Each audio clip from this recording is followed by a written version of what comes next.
자, 신약성경 239페이지 로마서 1장 20절 말씀. 자, 우리 한 절 말씀 같이 한 목소리로 읽겠습니다. 자, 시작. 창세로부터 그의 보이지 아니하는 것들 곧 그의 영원하신 능력과 신성이 그가 만드신 만물에 분명히 보여 알려졌나니 그러므로 그들이 핑계하지 못할지니라. 아멘. 아멘. 자, 오늘 우리가 함께 읽은 이 말씀을 통해서요, 그리스도의 계절이 오게 하소서라는 제목으로 은혜를 같이 나누도록 하겠습니다. 오늘도 하나님께서 우리에게 또 귀한 깨달음과 또 마음에 새겨지는 말씀의 은혜들 주시기를 소망합니다.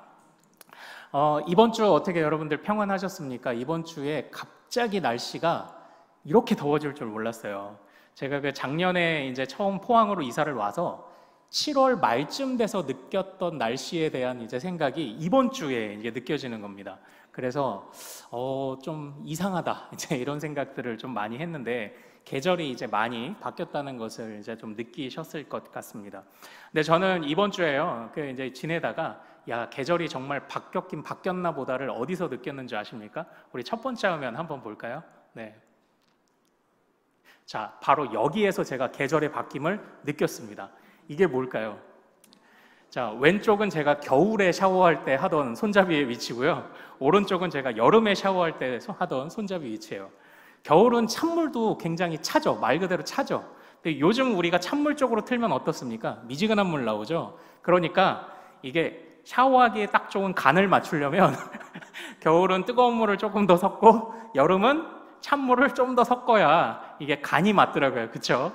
그래서 제가 이번 주에 샤워를 하다가 문득 손잡이 오른쪽으로 왔다, 이걸 딱 느낀 다음에 와, 계절이 바뀌긴 바뀌었나 보다, 이게 더워지긴 했나 보다, 제가 이제 이런 생각을 좀 하게 되었습니다. 사실 그렇죠. 뭐 이런 것뿐만 아니라 여러분들 보십시오. 겨울에는 우리가 보일러를 틀죠. 그러나 여름에는 무엇을 틉니까? 이제 에어컨이나 선풍기를 틉니다. 겨울에는 코트를 입죠. 여름에는 무엇을 입습니까? 반팔옷, 민소매 옷들을 입지 않습니까? 이것처럼 계절의 변화라는 것은요, 우리 삶에 구석구석 영향을 미칩니다. 우리가 먹는 것도, 여름에는 뭘 즐겨 드시나요? 시원한 냉면이나 콩국수 같은 것들 즐겨 드시고, 겨울에는 따뜻한 것들 찾으시고 그러시잖아요. 이처럼 계절의 변화는 우리 삶에 구석구석 영향을 미치고 그에 맞는 변화를 가져온다, 바로 이런 생각을 좀 해보게 됐습니다. 그런데 오래전에 이러한 계절의 변화라는 은유를 통해서 우리의 믿음을 설명하셨던 그런 목사님이 한 분 계세요. 그분이 누구냐면 선교단체 CCC의 총재이셨던 바로 우리 김준곤 목사님이십니다. 이 김준곤 목사님이 시 하나를 지으셨는데 이게 찬양으로도 불려지고 우리가 익히 잘 아는 그런 찬양이 됐는데요, 우리 그 가사를 한번 좀 살펴볼까요? 우리 같이 한번 읽겠습니다. 시작. 민족의 가슴마다 피 묻은 그리스도를 심어 이 땅에 푸르고 푸른 그리스도의 계절이 오게 하소서. 다음 화면이요. 주의 청년들이 예수의 꿈을 꾸고 인류 구원의 환상을 보게 하소서. 한 손엔 복음 들고 한 손엔 사랑을 들고 온 땅 구석구석 누비는 나라 되게 하소서. 아멘. 바로 이런 시를 지으셨습니다. 그러니까 계절이라는 게 무엇인가요? 계절의 변화는요, 눈에 띄어요. 계절의 변화는 우리 삶의 모든 데에 영향을 미칩니다. 그것처럼 이 땅 가운데 그리스도의 계절이 온다는 건 무엇을 의미할까요? 정말 구석구석 우리의 교회와 가정과 일터와 삶의 모든 현장 가운데 주님의 영향력이 미치는 것, 이게 정말 그리스도의 계절 아닙니까? 바로 이 그리스도의 계절이 오게 하소서, 이것이 어찌 보면 우리가 하나님 나라가 임하게 하여 주옵소서라고 하는 기도와 동일한 의미의 기도가 될 수 있을 것 같습니다. 우리 사랑하는 여러분들의 모든 가정과 교회와 일터와 삶의 모든 현장들에 그리스도의 완연한 계절이 임재하시기를 소망합니다. 자, 그렇다면 우리는 숙제를 갖죠. 어떻게 해야 그리스도의 계절이 오게 할 것인가? 바로 이런 숙제를 우리는 갖고 한번 좀 고민을 해볼 필요가 있을 것 같습니다. 그런 점에서 오늘 우리가 읽은 20절 말씀이 중요한 힌트를 줍니다. 우리 20절 말씀 같이 한번 다시 읽어보겠습니다. 자, 시작. 창세로부터 그의 보이지 아니하는 것들 곧 그의 영원하신 능력과 신성이 그가 만물에 분명히 보여 알려졌나니 그러므로 그들이 핑계하지 못할지니라. 아멘. 이렇게 되어 있죠. 자, 이 말씀을 잘 한번 보십시오. 이 말씀에서요, 주님이 만드신 모든 것에 그의 영원하신 능력과 신성이 담겨 있다라고 지금 이야기를 해요. 한번 이 말씀을 잘 보십시오. 그러니까 오늘날 우리가 그리스도의 계절을 이루어 가자라고 하지만 사실 우리는 그리스도의 계절이 나타났던 적이 있었다는 것을 오늘 지금 성경이 말씀하고 있습니다. 그게 언제입니까? 이게 언제 나타났다고요? 바로 창세전에예요. 바로 창조 때에 하나님이, 그러니까 우리가 만든 무언가에는 우리의 성격과 의도와 여러 가지가 담겨 있기 마련이잖아요. 마찬가지로 이 세상은 하나님이 만드셨기 때문에 하나님의 보이지 않는 능력과 신성이 그 안에 하나하나 다 담겨 있다라고 그렇게 이야기를 하고 있는 겁니다. 자, 그런데요, 지금 어떻습니까? 하나님의 그 보이지 않는 능력과 신성이 우리가 살아가는 모든 삶의 구석구석 담겨 있습니까? 아니요, 그렇게 보이지가 않아요. 근데 왜 그렇게 보이지 않나요? 바로 23절 때문입니다. 자, 우리 23절 같이 한번 읽어보도록 하겠습니다. 자, 시작. 썩어지지 아니하는 하나님의 영광을 썩어질 사람과 새와 짐승과 기어다니는 동물 모양의 우상으로 바꾸었느니라. 아멘. 이렇게 되어 있어요. 자, 본래 이제 우리 믿음의 선배들이요, 이 세상 자연 만물을 보면 하나님의 살아계심을 알 수 있다, 이렇게 고백을 했어요. 그러니까 하나님의 존재를 어떻게 알 수 있냐? 자연 만물을 보면 안다. 그리고 또 무엇을 보면 알 수 있나요? 우리의 사람을 보면 안다. 또 무엇을 보면 알 수 있습니까? 지나온 역사를 보면 안다. 역사의 흐름과 우리 인간의 모습과 그리고 그 모든 자연 만물을 보면 하나님을 알 수 있다. 이게 믿음의 선배들이 우리 20절을 통해서 이제 그렇게 고백을 한 겁니다. 그런데 안타까운 사실은 오늘날 그게 충분히 느껴지지 않는다는 겁니다. 왜 그렇습니까? 23절에 우리가 읽은 대로 그 하나님의 능력과 신성이 담겨 있는 그것들을 가지고 자연 만물을 보며 하나님을 찬양하든지, 아니면은 내 모습을 보면서 하나님의 나를 지으신 경이로움을 찬양하든지, 지나온 역사를 보면서 하나님의 손길을 찬양해야 하는데 그게 아니라 이 모든 것을 다 우상으로 바꾸는 겁니다. 자연 만물을 보면서 우리가 그것들에 절하면서 눈에 보이는 우상으로 바꾸었고, 때로는 우리 자신이 우상이 되기도 하고요, 때로는 지나온 역사 속에서 똑같은 실수와 실패를 반복하며 아직도 정신 못 차리는 화려한 금을 쫓는 우리들의 모습 속에서 바로 하나님의 신성과 능력이 어디에나 있지만 그러나 우리의 마음이 변질되어 그것을 깨닫지 못한다라고 지금 그렇게 이야기를 하고 있는 겁니다. 그러니까 그리스도의 계절이 어떻게 완연하게 오게 할 것인가 라는 질문에 우리는 어떤 답을 얻습니까? 그리스도의 계절이 완연하게 오게 될 요소는 이미 이 세상 안에 충분합니다. 우리 안에도 하나님이 어느 누구도 핑계하지 못하시도록 양심을 주셨죠. 그래서 선악을 판별하게 하셨습니다. 그러므로 우리 안에 주님의 완연한 계절을 누리도록 하시는 요소는 가득하지만 우리가 지금 그것을 못 보고 있는 상태인 겁니다. 그래서 주님이 우리를 교정시키셔서 완연한 그리스도의 계절을 누리도록 그리스도의 계절의 모든 요소들, 주님의 능력과 주님의 신성을 제대로 보게 하시도록 우리를 바꿔가시기로 작정을 하셨어요.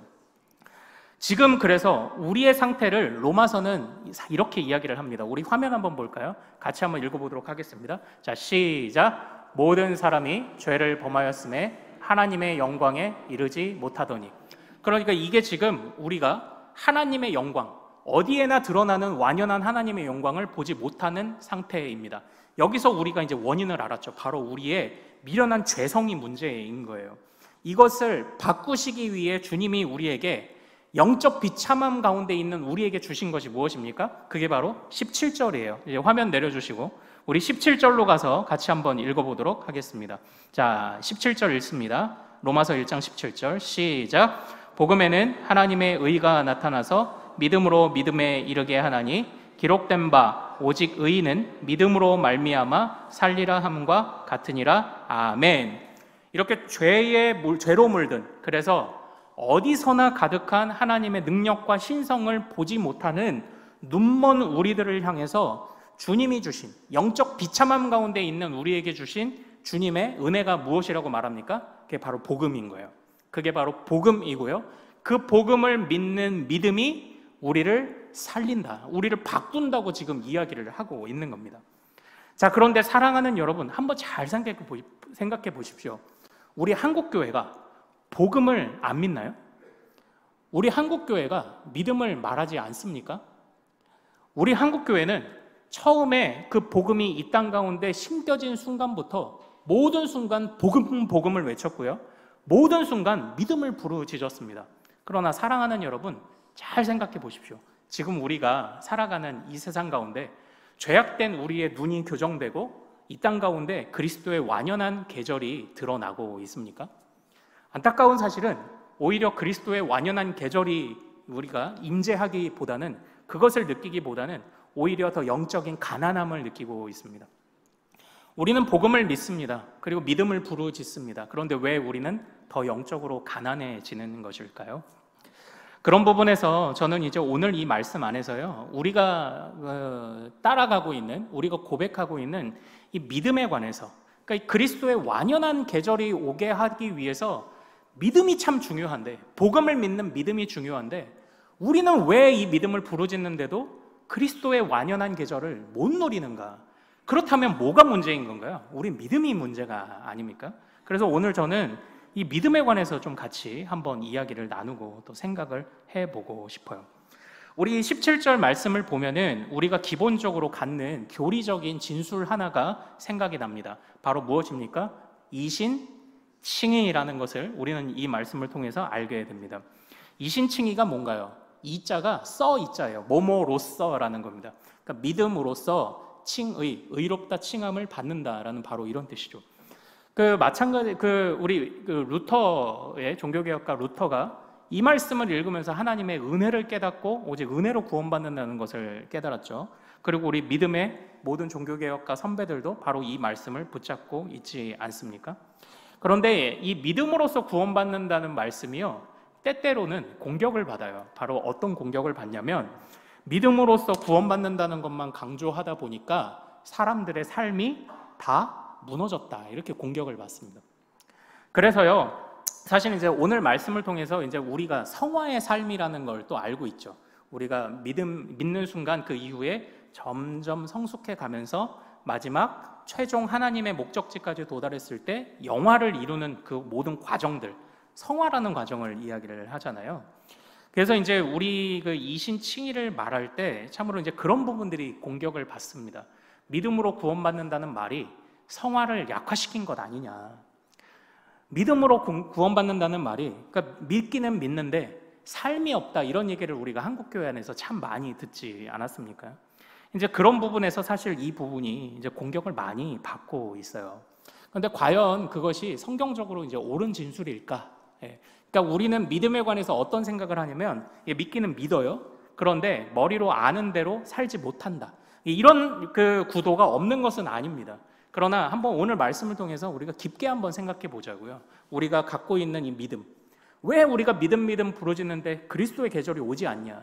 그렇다면 우리 믿음에 무언가 문제가 있는 게 아니냐? 그럼 믿음이란 뭐냐를 처음부터 다시 질문을 한번 해보자는 겁니다.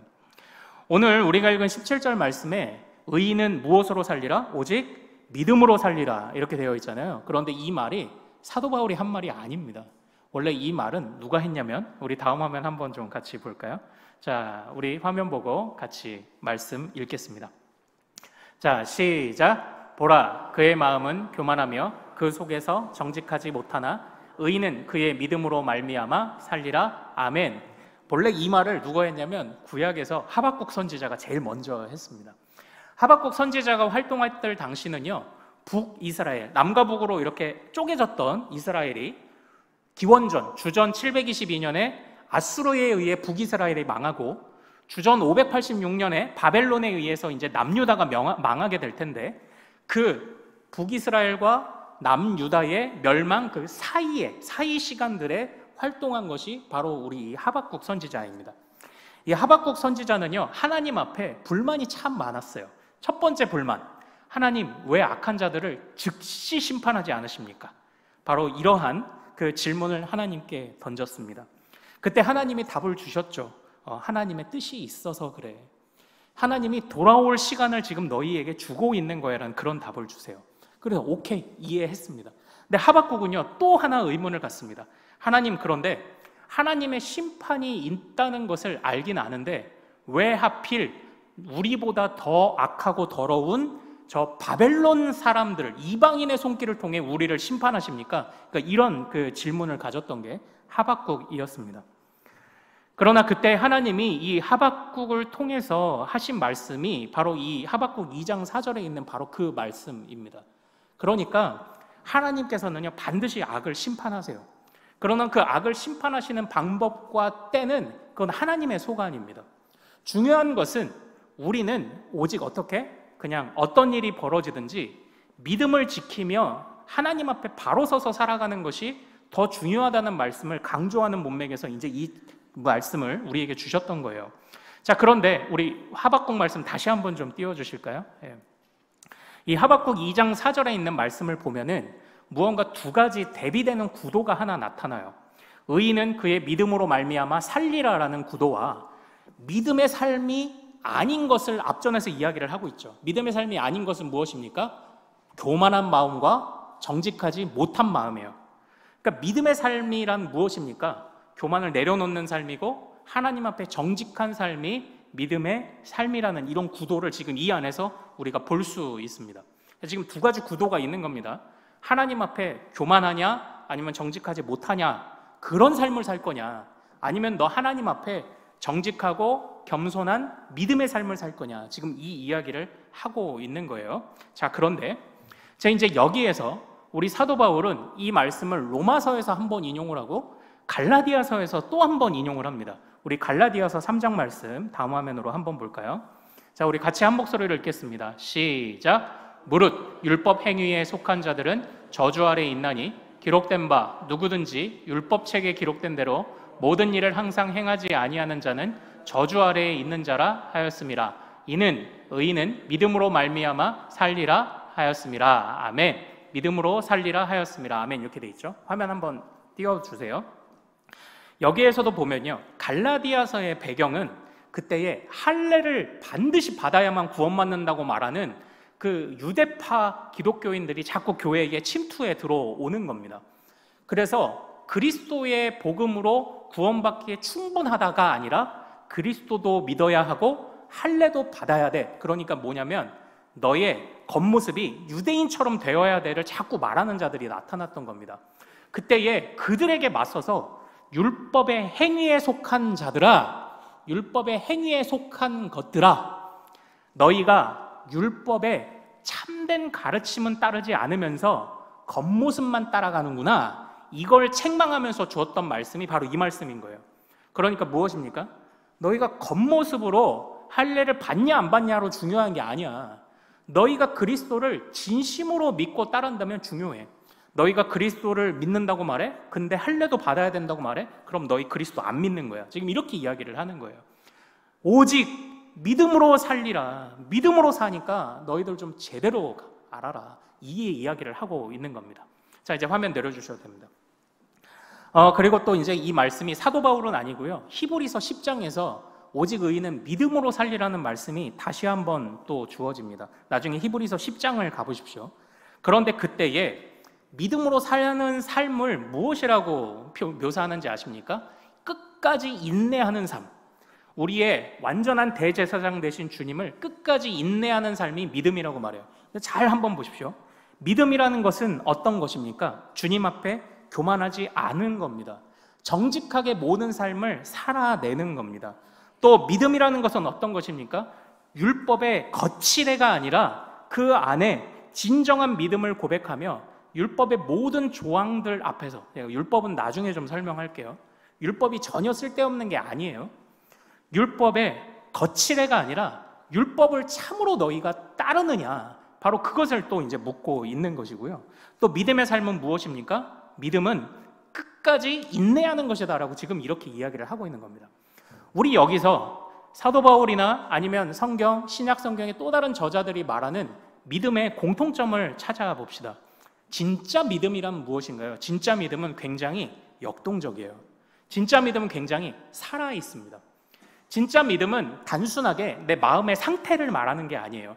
예수님이 죽으셨지, 믿어. 예수님이 살아나셨대. 믿어. 뭐 증거자들이 좀 있으니까 수준이 아닙니다. 그것을 바탕으로 내가 끝까지 인내할 수 있느냐?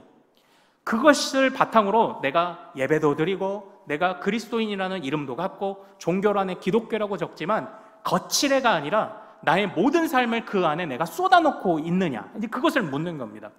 내가 하나님 앞에 나를 세우는 교만이 아니라 정말 겸손과 정직으로 살고 있느냐? 이게 진짜 믿음이라고 지금 이야기를 하고 있는 거예요. 그러므로 믿음이라는 삶은요, 어찌 보면 우리가 머리로는 믿는데 실제 삶을 못 살아, 이 구도 자체가 사실 틀렸어요. 믿음이라는 것은요, 그 믿음을 말하는 모든 순간 우리의 모든 삶이 그 안에 다 들어오는 개념이에요. 믿음이라는 것은 애초부터 그 안에 우리 삶의 근본적인 싸움과 변화가 그 안에 담겨있는 개념이다라는 겁니다. 그러면 우리 믿음의 선배들은요, 이 믿음을요, 우리는 이렇게 표현하잖아요. 주여 강한 믿음, 약한 믿음. 내가 믿음이 연약해서 강한 믿음 주옵소서 이렇게 말하잖아요. 그러나 실제로 우리 믿음의 선배들은요, 강한 믿음, 약한 믿음의 구도가 아니라 어떤 구도로 이야기하는지 아십니까? 참 믿음과 거짓 믿음으로 말해요.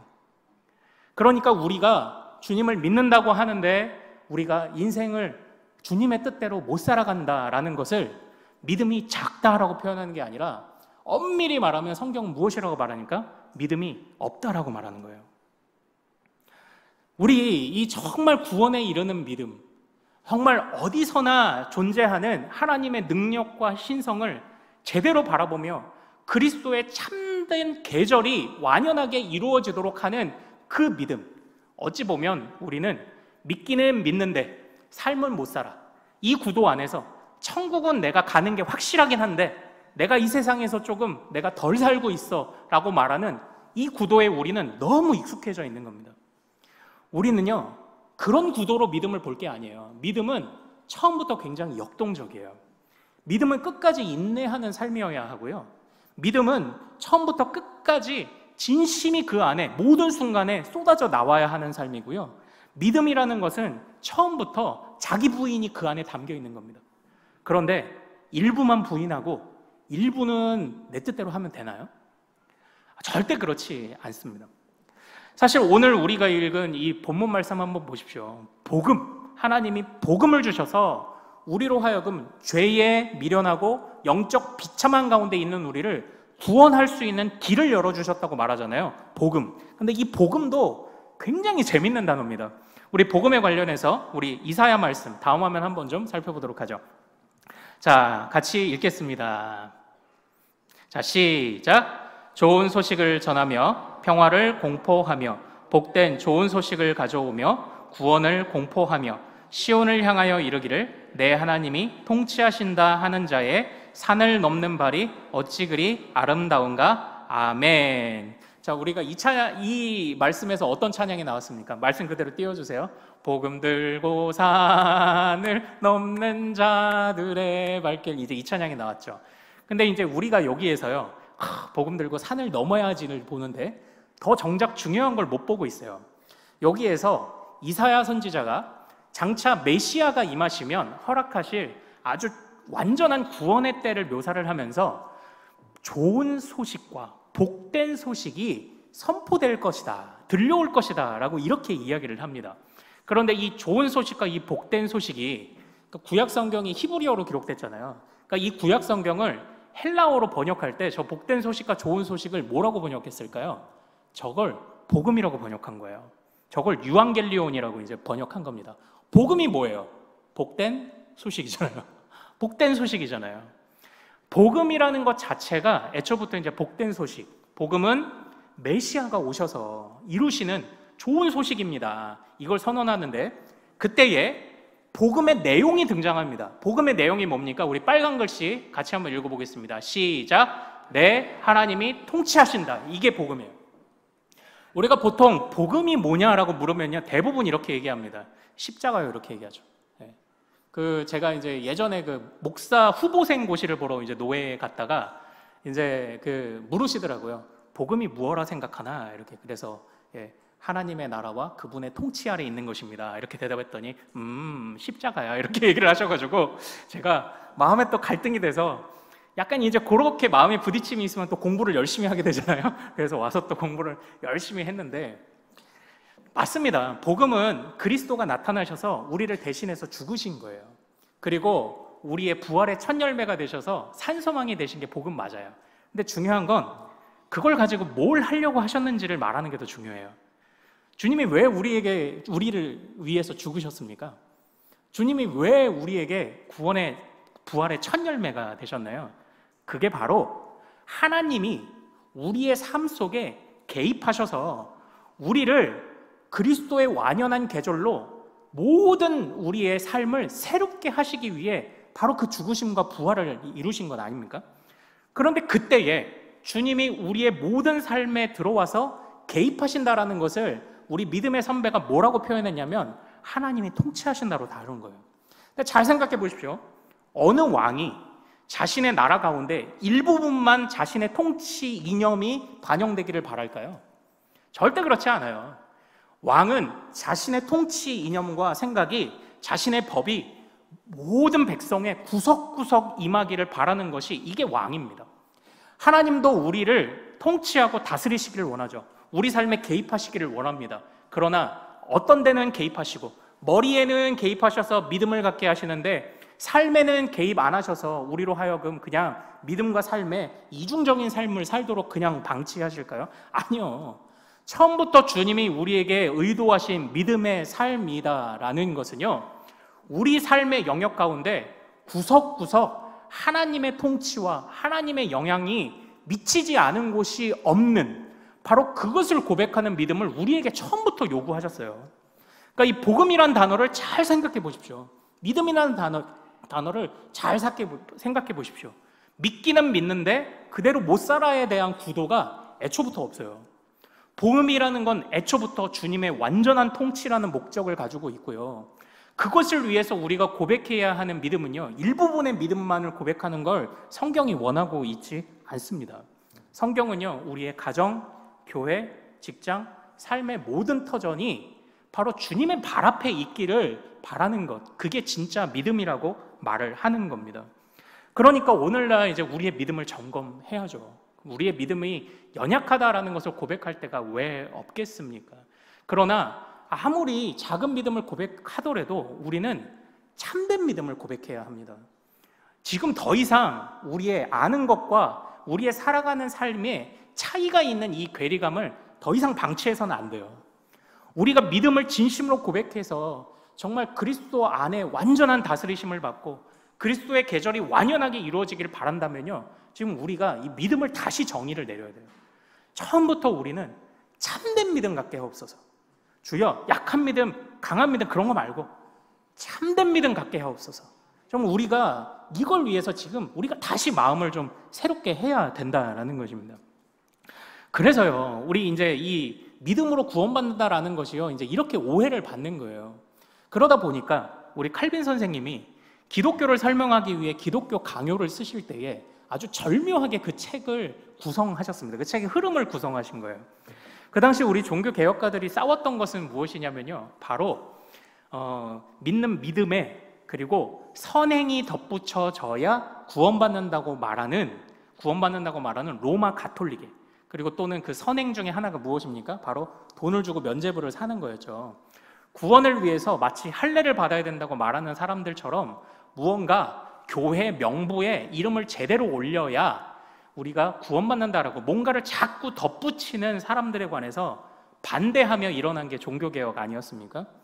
그때 우리 믿음의 선배들이 고백했던 게 바로 구원은 오직 믿음으로만 받는다는 거예요. 그런데 이 믿음을 아는 것과 사는 것이 분리되어 있는 믿음으로 오해되지 않기 위해서 우리 칼빈 선생님이 기독교 강요를 어떻게 구성하냐면, 보통 우리가 구원의 서정, 구원의 여정을 우리가 이렇게 이야기를 할 때 우리가 하나님께 의로움을 받고 아까 말씀드린 대로 성화의 과정을, 거룩하게 되는 과정을 살다가 영화로 간다 이렇게 표현하잖아요. 그러면 기독교를 설명할 때 믿음과 칭의와 그리고 성화와 영화, 이 순서대로 이것을 기독교 강요를 서술해야 되잖아요. 근데 우리 칼빈 선생님이요, 그렇게 서술하지 않았어요. 의롭다라고 칭함받는 그 구원의 역사 앞에 성화를 먼저 다뤄요. 그게 무슨 말입니까? 너희가 거룩함을 끝까지 추구하는 믿음이 아니면 의롭다 칭함받지 못한다요. 그러니까 믿음으로 구원받아. 그리고 나서 너희들 거룩한 삶 살아. 이것도 맞는 진술이지만 오해를 사지 않게 하기 위해서 믿음이냐 삶을 이분법적으로 보는 이런 것을 애초부터 방지하기 위해서 처음부터 거룩한 삶이 핵심이다, 이걸 말해요. 그 거룩한 삶으로 증명되는 믿음이 아니면 의롭다함을 받지 못해 라고 분명하게 말합니다. 이걸 우리 칼빈 선생님이 분명하게 이야기를 한 거예요. 그러므로 우리 칼빈 선생님에게 있어서도요, 믿음은 어떤 개념이었습니까?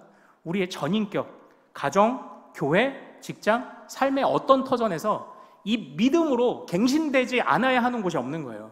믿음으로 새롭게 되지 않아야 하는 곳이 없습니다. 모든 것이 다 믿음의 삶이어야 되는 거예요.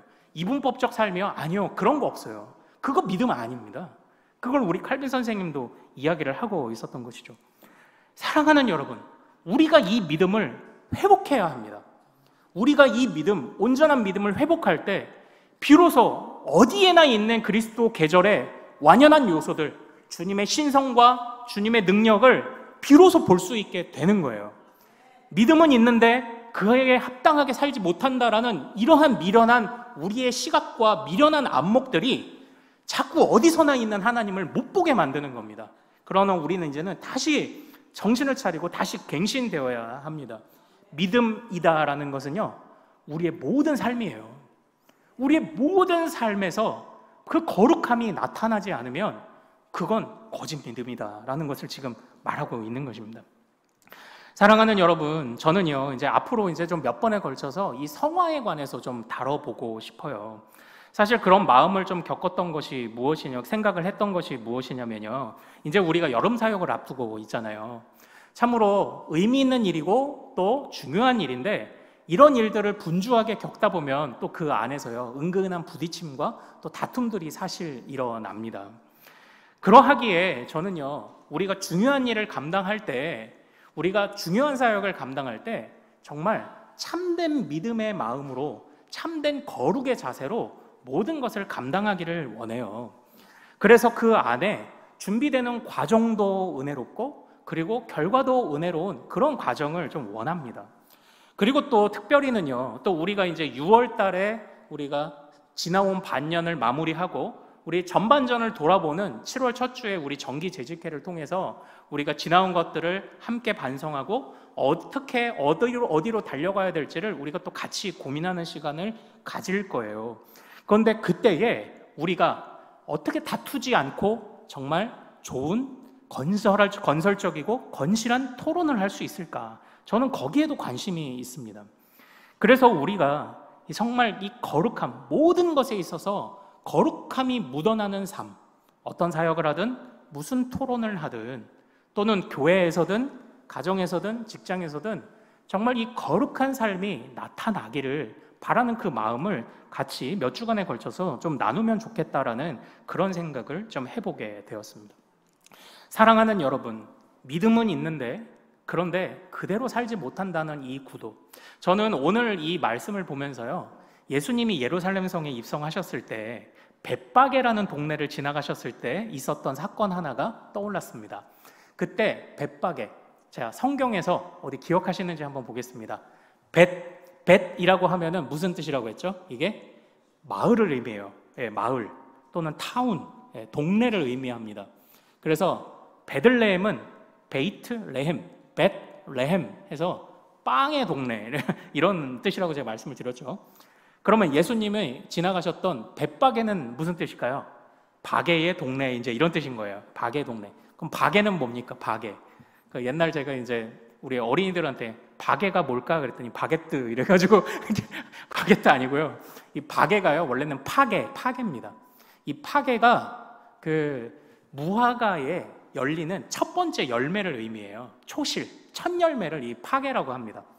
자, 그때 예수님이 이 벳바게의 동네를 지나실 때 무화과 나무를 보시며 열매 없는 것을 보시고 그 나무를 저주하시죠. 그랬더니 그 다음날 어떻게 됩니까? 나무가 시들어 버려요. 근데 그때 성경의 마가복음을 보면 재밌는 표현 하나가 등장합니다. 아직 무화과의 때가 이르지 않았음이로라, 이렇게 되어 있어요. 잘 생각해 보십시오. 무화과의 때가 아니에요. 열매가 열릴 때가 아닌데 주님이 열매가 없다고 책망하시니까 그 나무가 말랐어요. 어떻게 이해하면 좋을까요? 그 핵심이 바로 파괴에 있어요.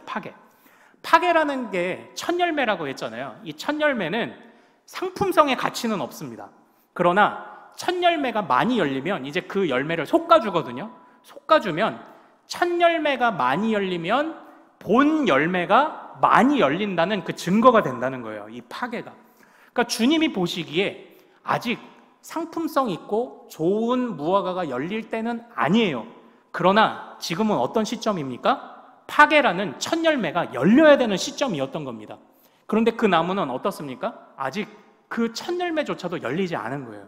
그러니까 그 나무는 어떤 나무예요? 시간이 지나도 열매를 맺지 않는 나무인 거예요. 쓸모없는 나무인 겁니다. 그런데 우리 예수님이 이 말씀을 하시고 십자가에 달리시기 직전에 이 열매 맺지 못하는 나무와 같은 자들을 또 겪으십니다. 그게 누굽니까? 바로 감람산 기도에 졸던 제자들이에요. 감람산 기도에 주님은 땀방울이 핏방울이 되도록 기도하셨지만 그때 졸던 제자들의 모습을 한번 생각해 보십시오. 그들의 외형은 제자였습니다. 그들의 외형은 믿는 자였습니다. 그런데 우리가 생각하는 거랑 비슷하지 않습니까? 믿음은 있는데 잠깐 조는 거죠. 그런데 사랑하는 여러분, 믿음은 있는데 라고 생각하며 잠깐 졸았던 그들이요, 예수를 팔았다니까요. 그들이 예수를 가장 먼저 앞서서 배반했다니까요. 우리가 믿음은 있는데 그에 합당한 삶이 없다고 말하는 구도가 얼마나 위험한 것인지 주의 깊게 보십시오. 믿음은 있는데 내가 천국 들어갈 티켓은 따놨는데 삶은 연약해서 라고 말하는 것이 얼마나 주님 앞에서 부끄러운지를 잘 생각해 보십시오. 믿음은 있고 외형은 갖춰져 있는데 그때 졸던 제자들이 예수를 다 배반하고 팔아버리지 않았습니까? 주의해야 합니다. 정말 주의해야 돼요. 그때 제자들이 제대로 된 믿음을 가지고 있었다면, 그때 제자들이 작은 것이라도 제대로 된 열매를 가지고 있었다면 그들이 그렇게 했을까요? 그러지 않았을 겁니다. 주님이 우리에게 오늘날도 동일하게 물으시는 줄로 믿습니다. 우리가 졸고 있는 건 이게 결코 가벼운 상태가 아닌 거예요. 우리가 믿음을 말하지만 우리의 삶이 아직도 그 믿음과 일치되지 않는 이런 삶이 결코 가벼운 것이 아닙니다. 빨리 우리가 정신을 차려야 됩니다. 이게 계속되다가는 우리가 정말 주님을 언제 부인하게 될지 모른다니까요. 지금부터 차라리 작아도 참 믿음을 소유하는 것이 중요하지, 내가 오랜 경력을 가지고 오랜 신앙생활 속에 겉모습을 가지고 있다라는 것에서 절대 안심하지 않기를 소망합니다. 제가요, 요즘에 이제 저녁 운동을 좀 합니다. 이제 그래서 저녁 때 바람이 덜 부는 날에는 배드민턴도 좀 치고, 이제 그날도 이제 교회 우리 주차장 와서 우리 그 아이들하고 저희 이제 아내하고 배드민턴을 치고 한 10시 좀 못 돼서 이렇게 들어가는데, 그런데 그때 밤중에 차가 안 다니잖아요. 근데 교회 앞에 횡단보도에 오토바이 한 대가 쓰는 거예요. 그러니까 보통은 오토바이는 어떻습니까? 낮에도 이게 파란불이 사람들 보행자 신호에 해도 오토바이 어떻게 하나요? 그냥 싹 이렇게 피해가죠. 근데 그분은 낡은 허름한 오토바이를 타고 계셨는데 그 신호등 앞에 쓰더라니까요. 그래서 이야, 대단하다 이 생각을 했어요. 오토바이가 섰다. 제가 이게 대단하다고 생각을 한 겁니다. 근데 그리고 나서 제가 이제 골목길로 들어가려고 딱 꺾었는데 편의점 앞에서 어떤 남자가 편의점에서 담배를 하나 사갖고 와서 비닐 포장을 쫙 뜯고 비닐 포장을 바닥에 쫙 버리고 세상 부러울 것 없어 보이는 고급차를 타고 딱 떠나가더라고요. 예. 제가 그걸 보면서요, 어떤 생각이 들었는지 아십니까? 여기서 격의 차이가 드러났다. 격의 차이가, 품격의 차이가 드러났다. 제가 이런 생각을 했습니다. 보통 우리가 생각하는 품격은요, 자꾸 외형입니다. 아유, 그 낡은 오토바이, 아유, 고급차. 우리는 고급차가 더 품격 있다고 생각하죠. 그러나 그 사람의 실제 행동을 보십시오. 횡단보도 앞에 서 있던 그 낡은 오토바이와 그 담배 쓰레기 바닥에 버리고 고급차 타고 떠나는 사람, 누가 더 품격 있나요? 예. 겉모습으로 이 격을 따질 게 아닙니다. 거칠애로 이 격을 따질 게 아니에요. 사랑하는 여러분, 우리의 믿음도요, 정말 품격 있는 믿음이기를 원합니다. 거칠애로가 말고요, 조금 낡아 보이고 허름해 보여도 우리는 진짜 믿음 좀 갖기를 원해요. 그 믿음이 그리스도의 완연한 계절을 이루게 하는 거예요. 사랑하는 여러분, 이제 우리는요, 이 민족의 가슴마다 그리스도의 계절이 이제 이 찬양을 부를 겁니다. 이 찬양을 보면 한 손엔 사랑 들고 한 손에는 복음을 들고 이런 가사가 나와요. 우리가요, 우리의 손이 믿음을 고백하는 때마다 놓을 수 있는 손이 없습니다. 한 손엔 복음 들었고 한 손에는 사랑을 잠깐 못 들어도 복음 들었으니까 됩니까? 아니요. 그거는 복음을 든 게 아니에요. 한 손엔 사랑과 한 손엔 복음을, 한 손엔 사랑을 우리가 균형 잡히게 들어야 그게 진짜 믿음이라고 말하는 겁니다. 우리의 교회에 와서만, 우리 교회 생활만을 위해서 우리가 기도할까요? 아니요. 여러분의 믿음이 가정과 사회와 밟는 모든 땅에 하나하나 묻어나며 그곳에서의 여러분의 모든 말과 행실에 품격이 드러나지 않으면 우리의 믿음이 참 믿음입니까? 진짜 고민해 봐야 된다는 겁니다. 오늘 주님이 우리에게 주시고자 하는 이 말씀, 우리의 진짜 믿음을 점검하고 거룩한 삶을 향한 강한 열망을 다시 한번 결단하는 우리 가족들 되시기를 소망합니다.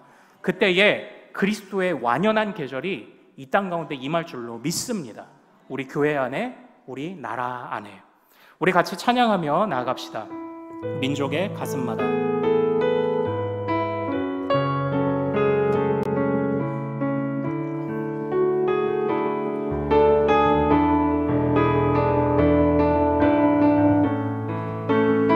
민족의 가슴마다. 민족의 가슴마다 피 묻은 그리스도를 심어 이 땅에 부르고 푸른 그리스도의 계절이 오게 하소서. 오게 하소서. 이 땅에 하나님의 나라가 이루어지게 하옵소서. 모든 사람의 마음과 교회와 가정에도 하나님 나라가 임하게 하여 주소서. 주의 청년들이 예수의 꿈을 꾸고 인류 구원의 환상을 보게 하소서. 한 손엔 복음 들고 한 손엔 사랑을 들고 온 땅 구석구석 누비는 나라 되게 하소. 주의 청년들이 예수의 꿈을 꾸고 주의 청년들이 예수의 꿈을 꾸고 인류 구원의 환상을 보게 하소서. 한 손엔 복음 들고 한 손엔 사랑을 들고 온 땅 구석구석 누비는 나라 되게 하소서. 아멘. 우리 시간 같이 기도하기를 원합니다. 주님은 우리가 이 세상을 향하여, 이 세상의 삶에 향하여 청년과 같이 담대하게 그리고 열정적으로 맞서기를 원하십니다. 모든 믿음의 삶은 아는 것과 행하는 것이 분리되지 않았습니다. 애초부터 믿음이라는 것은 신부가 신랑을 따라 자신의 친척 본토 아비집을 떠나듯 신랑에게 아직 이루어지지 않았지만 자신의 모든 인생을 그 신랑에게 맡겨 자신의 처소를 떠남과 같이 그게 바로 믿음입니다. 그러므로 믿음은 역동적입니다. 믿음은 삶과 분리되어 있지 않습니다. 믿음은 애초부터 복음을 믿는 믿음은 모든 삶 구석구석에 하나님의 통치를 인정하며 하나님이 모든 삶에 개입해 주시기를 간구하는 것이 참된 믿음입니다. 사랑하는 여러분, 오늘 우리가 참된 믿음을 고백하지 못하는 영역이 어디에 있습니까? 하나님 교회입니까? 가정입니까? 아니면 직장 어디입니까? 주여, 모든 구석구석마다 그리스도의 완연한 계절이 이루어지게 하시고 어디서나 계신 하나님의 능력을 제대로 볼 수 있도록 우리가 제대로 믿음을 갖추고 배워가는 거룩을 끝까지 추구하는 주의 백성들 되도록 도와주시옵소서.